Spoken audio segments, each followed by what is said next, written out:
بسم اللہ الرحمن الرحیم۔ ناظرین السلام علیکم۔ ادب چینل قلم قافلہ پاکستان، میں ہوں گل بخشا۔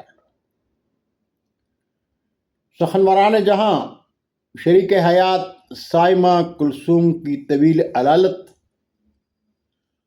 اور 22 جون 2025 کو ان کی وفات کے باوجود ادب دوستوں سے رابطے میں رہا، لیکن شاعری انتخاب کا سلسلہ جاری نہ رکھ سکا۔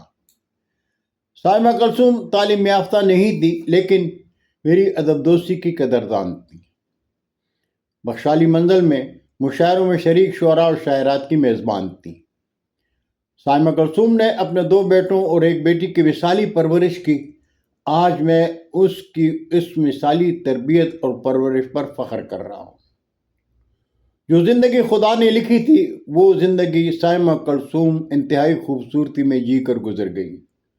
اللہ تعالیٰ مرحومہ کو جوار رحمت میں جگہ دے۔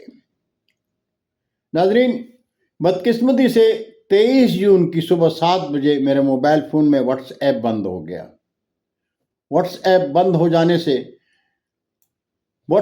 ہو جانے کی وجہ سے قلم قافلہ کے چاہنے والوں سے برقی رابطہ بھی ٹوٹ گیا، لیکن ادب دوستی میری زندگی کا حسن ہے۔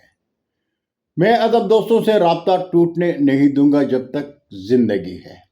زندگی میں بینائی ہے، انگلیوں میں قلم اٹھانے اور لکھنے کی طاقت ہے۔ اردو ادب سے اپنی محبت میں آپ سخنوران جہاں سے شاعری انتخاب کے سلسلے میں رابطے میں رہوں گا۔ میں نے کبھی بھی اچھا شاعر ہونے کا دعویٰ نہیں کیا، اس لیے کہ میری پہچان میری شاعری نہیں بلکہ اردو ادب سے میری دوستی ہے۔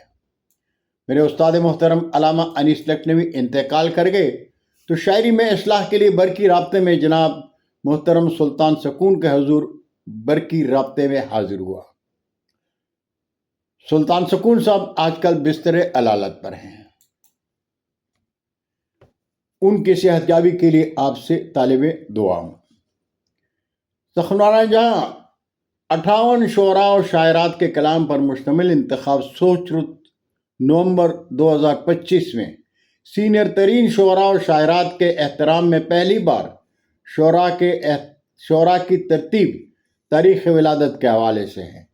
امید ہے آپ کو میرا یہ انتخاب بھی پسند آئے گا۔